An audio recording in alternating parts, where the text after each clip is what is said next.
നമ്മുടെ നെക്സ്റ്റ് ഒരു കുഞ്ഞു മിനി വ്ലോഗിലേക്ക് എല്ലാവർക്കും സ്വാഗതം. ഈദിൻ്റെ അന്ന് ഞങ്ങളെപ്പോലെ പുറത്തൊന്നും പോവാത്ത ആരെങ്കിലും ഉണ്ടെങ്കിൽ ഒന്ന് കമൻറ്റ് ചെയ്യണേ. ഇത് നമ്മൾ ഇതെല്ലാം കഴിഞ്ഞ് 2 ദിവസം കഴിഞ്ഞിട്ട് പോയതാണ്. മെയിനായിട്ട് നമുക്ക് പൊന്നാനിയിൽ പോകേണ്ട ഒരു ആവശ്യം ഉണ്ടായിരുന്നു. അപ്പോൾ പിന്നെ എല്ലാവരും കൂടി പോയി കർമ്മയിലൊന്ന് കറങ്ങി വരാച്ചിട്ടാട്ടോ പോയിട്ടുണ്ടായിരുന്നത്. ഇതാണ് നമ്മുടെ മെയിൻ സ്പോട്ട്. ഭാരത് ഗ്യാസിൻ്റെ ഓഫീസിലേക്ക് വന്നതാണ്. നമ്മുടെ ഗ്യാസിൻ്റെ ബുക്കെല്ലാം ഒന്ന് ശരിയാക്കണ്ടായിരുന്നു. അങ്ങനെ അതെല്ലാം പെട്ടെന്ന് തന്നെ ശരിയായി. ഇനി നേരത്തെ കർമ്മയിലോട്ട് എത്തിയിട്ടുണ്ടേ. ഞങ്ങളൊരു 4:45 ആയപ്പോഴാണ് എത്തിയിട്ടുണ്ടായിരുന്നത്. ആ സമയമായതുകൊണ്ട് ഒടുക്കത്തെ വെയിലും പിന്നെ ഷോപ്പൊന്നും തുറന്നിട്ടുണ്ടായിരുന്നില്ല, എല്ലാം ക്ലോസ്ഡ് ആയിരുന്നു. പിന്നെ ബോട്ട് സർവീസ് നല്ല പോലെ നടക്കുന്നുണ്ട്. അങ്ങനെ നമ്മൾ ബീച്ചിലെത്തിയിട്ടുണ്ട്. ഒരു നോമ്പിന് കുറച്ച് മുന്നായിട്ട് ഞങ്ങൾ ബീച്ചിലൊന്ന് വന്ന് പോയതായിരുന്നു. അത് ഈ സെയിം ബീച്ചിൽ തന്നെ. ബീച്ചിൽ പിന്നെ എത്ര തവണ വന്നാലും നമ്മൾ മടുക്കൊന്നുമില്ലല്ലോ.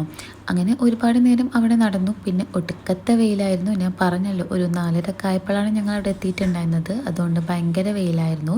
പിന്നെ കുറച്ച് നേരം തീരെ എല്ലാം എണ്ണയോടെ ഇരുന്നു. എണ്ണിയോന്ന് ചോദിച്ചാൽ എണ്ണീട്ടൊന്നുമില്ല, ചുമ്മാ ഇരിക്കട്ടെ.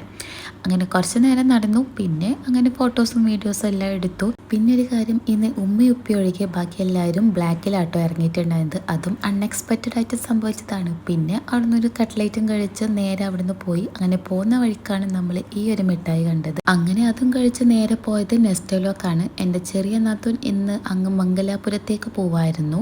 അപ്പോൾ അവൾക്ക് കുറച്ച് പർച്ചേസിങ് ഉണ്ടായിരുന്നു, അതിന് വേണ്ടി ഇറങ്ങിയതാണ്. ഇവിടുന്ന് ഒരുപാട് സാധനമൊന്നും വാങ്ങിയിട്ടുണ്ടായിരുന്നില്ല. ഓഫർ നോക്കി കുറച്ചെല്ലാം വാങ്ങിച്ചു. പിന്നെ ബാക്കി പുറത്തുനിന്നാണ് മേടിച്ചിട്ടുണ്ടായിരുന്നത്.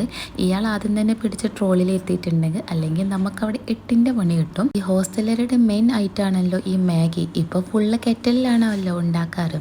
അങ്ങനെ അവൾ മാഗിയാണ് ഫസ്റ്റ് എടുത്തിട്ടുണ്ടായിരുന്നത്. പിന്നെ കുറച്ച് കേക്ക്സ് എല്ലാം എടുത്തു. പിന്നെ സ്റ്റോപ്പർ ഞങ്ങൾ നോക്കി, പക്ഷെ ഒത്തിരി കേടായിരുന്നു, പൂപ്പലും പിടിച്ചിട്ടുണ്ടായിരുന്നു. അങ്ങനെ അതവിടെ മാറ്റി വെച്ചിട്ടുണ്ട്.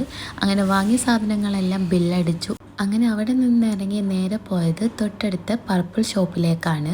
അവിടെ എത്തിയപ്പോഴാണെങ്കിലോ ഞങ്ങൾ അന്വേഷിച്ച 2 ഐറ്റംസും അവിടെ ഇല്ലായിരുന്നു. പിന്നെ അവിടെ നിൽക്കേണ്ട കാര്യമില്ലല്ലോ. അങ്ങനെ അവിടെ നിന്ന് ഇറങ്ങി പോണ വൈക്ക് കരിമ്പ് ജ്യൂസും കുടിച്ചു. അപ്പോൾ ഇന്നൊക്കെ ഇത്രയുള്ളൂ. അപ്പോൾ നമ്മുടെ വീഡിയോ ഇഷ്ടമായി ലൈക്ക് ചെയ്യുക, സബ്സ്ക്രൈബ് ചെയ്ത് സപ്പോർട്ട് ചെയ്യുക. അപ്പോൾ ഓക്കെ.